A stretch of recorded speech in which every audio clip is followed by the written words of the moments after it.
بسم اللہ الرحمن الرحیم الحمد للہ وکفی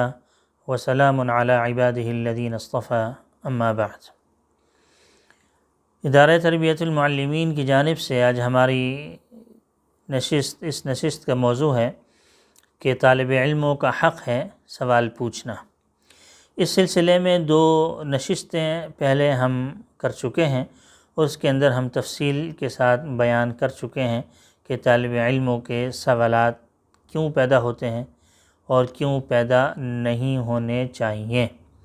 اور اس کے ساتھ ساتھ استاد کے کس طریقے سے ان کے جوابات دینے چاہیے، کس طریقے کا اطمینان ہونا چاہیے۔ مزید اگر سوالات پیدا ہو جائیں اطمینان ہو جانے کے باوجود بھی اگلے دنوں میں اگلے ایام میں، تو اس کو کس طریقے سے لیا جائے اور کس طریقے سے سوالات کرنے چاہیے کہ طالب علموں کو ان سوالات کے آداب سکھائے جائیں اور طالب علموں کو یہ بتایا جائے کہ کس طریقے سے اپنے سوالات کو استاد کے سامنے پیش کرنا ہے۔ آج ہم اسی موضوع کی تکمیل کی طرف آئیں گے، جس میں ہم یہ بات بیان کریں گے کہ استاد کو ہمیشہ ہر ایک بات کی تربیت دینی چاہیے جو ہمارے علم و عمل کے اعتبار سے ہو، اور اس کے علاوہ جو ہماری جو تربیت ہے وہ تو خیر الگ بات ہے، لیکن علم اور عمل کے اعتبار سے، خاص طور سے اپنے علمی اعتبار سے اور درسگاہ کے حالات کے اعتبار سے، اس میں ایک یہی بات سامنے ہے، اہم بات اس میں یہ بھی آتی ہے کہ استاد کو چاہیے کہ وہ یہ ادب اور آداب سکھائے کہ کس طریقے سے استاد کے سامنے طالب علموں کو اشکالات کریں، کس طریقے سے اس کے جوابات دیں۔ یہ تمام باتیں ہلکی پھلکی ہم نے پچھلی نشست میں بیان کر دی تھی۔ بعض اوقات ایسا، جیسے میں نے پہلے بھی عرض کیا، کہ بعض اوقات ایسا ہوتا ہے کہ وہ جو تسلسل چل رہا ہوتا ہے پورے سبق کا، پوری تقریر کا، پوری کتاب کے سمجھانے کا، جو کہ پورے گھنٹے پر محیط ہے، لیکن اگر استاد طالب علم کی بات کو سن لے گا تو وہ سبق کا سارا تسلسل ختم ہو جائے گا، اور جو بات بیان کر رہے تھے اس کی محنت جو 10-15 منٹ پر محیط ہے وہ تمام کے تمام ضائع ہو جانے کا اندیشہ ہے۔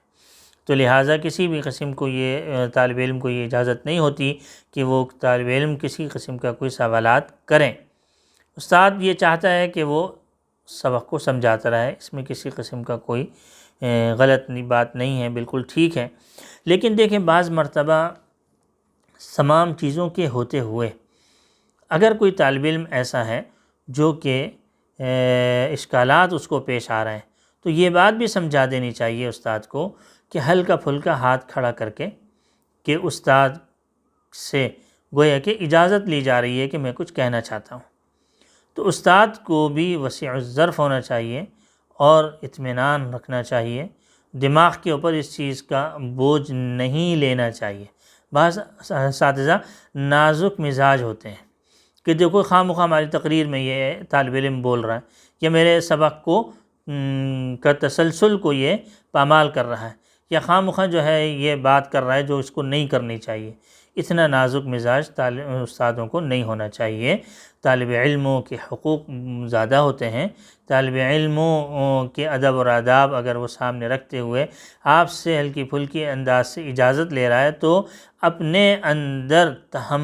انتہائی تحمل اور صبر رکھتے ہوئے، حوصلہ رکھتے ہوئے اس کی بات کو جلدی سے سن لینا چاہیے۔ بعض اوقات ایسا ہوتا ہے کہ وہ طالب علم کوئی ایک چھوٹی سی کوئی بات پوچھنا چاہ رہا ہوتا ہے کہ اگر خدا نخواستہ ابھی ہی اگر اس نے اس کی وضاحت اس کو نہ ملی یا اس سوال کا جواب نہ ملا تو اگلے 5-7 منٹ کی تقریر یا اگلے 10 منٹ کی تقریر یا اگلے پورے سبق کی بات جو ہے وہ اس کو سمجھ میں نہیں آئے گی۔ تو ہلکا پھلکا اگر اس طریقے سے ہو تو اس طریقے سے استاد سے طالب علم ہاتھ ہلکا سا کھڑا کر کے اور اجازت لے کے، اور ظاہر ہے کہ اس میں سبق کے اندر یہ بات مخل ہو رہی ہے اور سبق کی جو تسلسل ہے اور دورانیہ ہے وہ زیادہ ہو رہا ہے اور تسلسل بیچ میں ختم ہو رہا ہے، ان سب کا اثر جو ہے وہ سب طالب علموں پر بھی، استاد پر بھی آتا ہے۔ لیکن ہلکا پھلکا سا اگر کوئی بات چاہ لے اور 1-2 سیکنڈ کے اندر وہ بات کر لے اور 1-2 سیکنڈ میں استاد اس کو بتا دے، ہلکی پھلکی سی بات ہو جائے تو اس میں کوئی حرج نہیں ہوتی، اور آگے چل کے یہ تمام باتیں طالب علموں کے ذہنوں میں مزید اچھائی پیدا کرنے کے اسباب میں سے ہوتے ہیں اور مزید اچھائی پیدا کر لیتی ہیں۔ اتنی سی وضاحت سے اگر خدا نخواستہ وضاحت نہ ہو تو آگے چل کے پھر سبق کا سمجھنا مشکل ہو جاتا ہے۔ تو پھر جہاں سے سبق ختم کیا تھا، جہاں سے بات ختم کی تھی، تو اس طریقے سے پھر وہ دوبارہ یعنی اس سوال کا جواب دے کے دوبارہ سے سبق شروع کر دے، فوری طور سے اس تسلسل کو دوبارہ قائم کر لے۔ تو اس طریقے سے اگر تھوڑی بہت اگر اس میں خلل واقع ہوتا ہے تو اس میں کوئی حرج نہیں ہے۔ البتہ استاد کو ضرور اس بات کی طرف جو ہے وہ توجہ رکھنی چاہیے کہ سوالات دوران درس کیسے ہونے چاہیے، کیسے کرنے چاہیے، ان کو کن ادب اور آداب کا لحاظ رکھنا چاہیے۔ طلباء کو خاص طور سے اس کے آداب سکھائے جائیں اور انہیں بتایا جائے کہ سوالات کرنے کے طریقے کیا ہیں۔ بعض مرتبہ یہ ہوتا ہے کہ طلباء مطالعہ کر کے نہیں آتے اور استاد کی تقریر کے دوران یا بعد میں یا مختلف انداز سے ایسے سوالات کرتے ہیں جو صاحب کتاب خود آگے چل کر انہیں ذکر کر رہے ہوتے ہیں یا استاد نے خود آگے جا کر اس کو بیان کرنا ہوتا ہے۔ ایسے موقع پر بھی طالب علمی کی بات کو ضرور سننا چاہیے اور ضرور اس کو حوصلہ دینا چاہیے کہ بعض مرتبہ ایسا ہوتا ہے کہ طالب علموں کو تو یہ باتیں سمجھ میں کم ہی آتی ہیں، ظاہر ہے کہ کم فہم لوگ ہیں،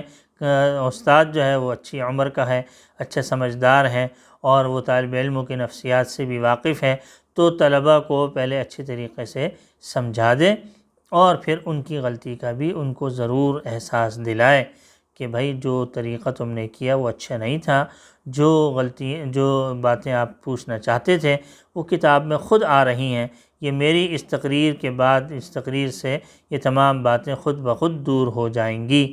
خود بخود جو ہے وہ اس تقریر میں اس کی وضاحتیں سامنے آ جائیں گی۔ تو طالب علموں کی نا تجربے کاری، کم فہمی اور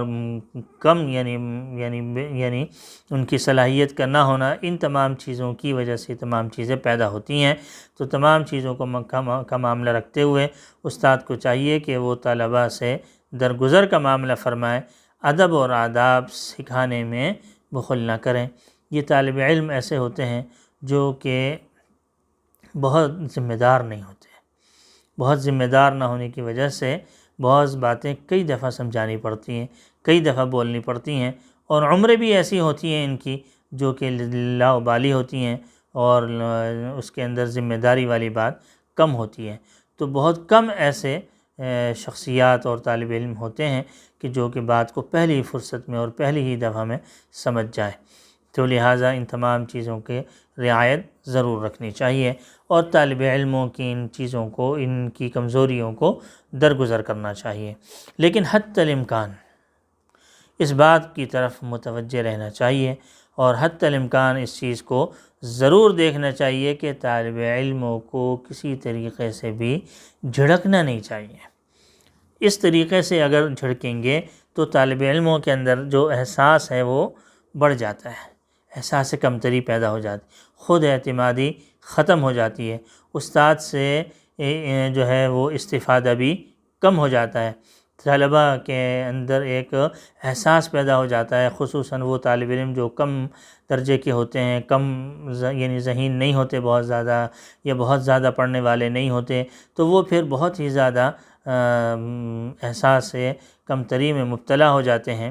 بس اس چیز کا دھیان رکھنا چاہیے، اور ساتھ ساتھ بعض دفعہ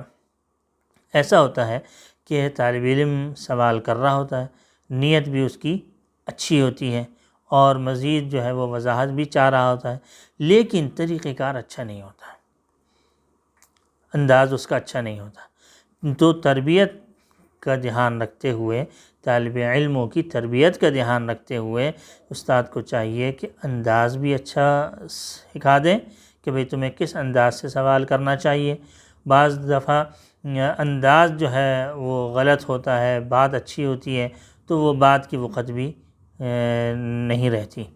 بات اچھی ہے چونکہ اس کی وقت کو ہم نے جو ہے وہ اس کو سراہنا ہے، اس کی وقت کو ہم نے بڑھانا ہے، تو اس کے طریقہ کار کو اچھے انداز سے سمجھا دینے سے اس کی بات بڑھ جائے گی، اس کی وقت زیادہ ہو جائے گی، اور انشاءاللہ العزیز جیسے جیسے یہ طالب علم بڑے ہوتے رہتے ہیں، جیسے جیسے ان کے اندر عمریں بڑی ہوتی ہیں، صلاحیتیں بڑھتی ہیں، تو اسی طریقے سے ذمہ داریوں کا احساس بھی زیادہ ہوتا ہے، ان کو استاد کی بات کو لینے کا انداز بھی اچھے انداز سے آ جاتا ہے، اور استاد کی بات کو کیسے لینا ہے، کیسے عمل کرنا ہے، ان تمام چیزوں کی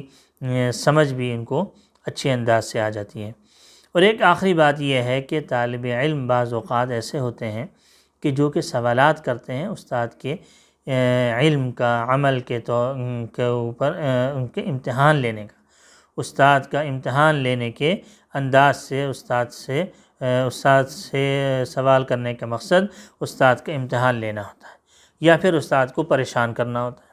یا پھر وقت کا ضیاع مقصود ہوتا ہے۔ ایسے وقت میں اور ایسے حالات میں استاد کو چاہیے کہ ایسے طالب علموں کی اچھے انداز سے اصلاح کریں۔ اپنے ناراضگی بالکل بجا ہے، اس میں کوئی شک نہیں، لیکن دیکھیں طالب علم ہوتے ہیں، جیسے میں نے عرض کیا کہ ان کے اندر کیا کیا ایسی لاؤبالی باتیں ہوتی ہیں، غیر ذمہ داری کی باتیں ہوتی ہیں، اور ان کے اندر وہ شعور نہیں ہوا کرتا۔ ان تمام چیزوں کی اور ان صفات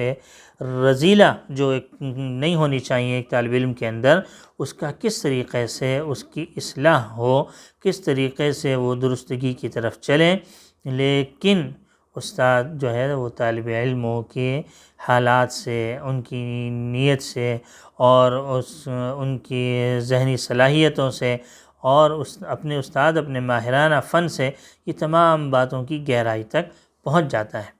تو لہٰذا استاد کو اس موقع پر فوراً اس چیز کا فیصلہ کرنا ہوتا ہے کہ ہم کس طریقے سے اس طالب علم کی اس بات کو لیں، اور پھر اس کا مقصد کیا ہوتا ہے، اس کی نیت کیا ہے، اور اس کا طریقہ کار کیا ہے، اور وہ کیا کیا چیزیں چاہتا ہے، اور کیا مفاسد اس کے اندر ہیں۔ یہ تمام استاد کی ماہرانہ صلاحیت پر موقوف ہوتا ہے، اور وہ ان حالات پر موقوف ہوتا ہے، جو تقریر چل رہی ہوتی ہے، جو درسگاہ کے جو ایک ماحول ہوتا ہے اس پر موقوف ہوتا ہے۔ یہ تمام چیزیں ہر دیکھنے والا، ہر سمجھدار آدمی اس چیز کو محسوس کرتا ہے، دیکھتا ہے، سمجھتا ہے، اور پھر اسی انداز سے اس کی اصلاح بھی ہوتی ہے۔ ایسے موقع پر استاد کو چاہیے کہ وہ مثبت طریقہ اختیار کرے۔ جو طالب علم استاد کے علم و عمل کا جو ہے وہ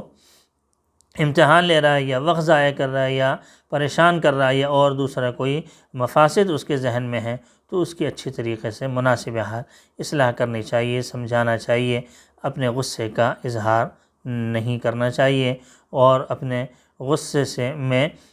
بیجا اس کا اظہار نہ ہو، اپنے غصے کا بے موقع استعمال نہ ہو، برمحل استعمال ہونا چاہیے۔ اللہ جل شانہ عمل کی توفیق عطا فرمائے۔ وآخر دعوانا ان الحمد للہ رب العالمین۔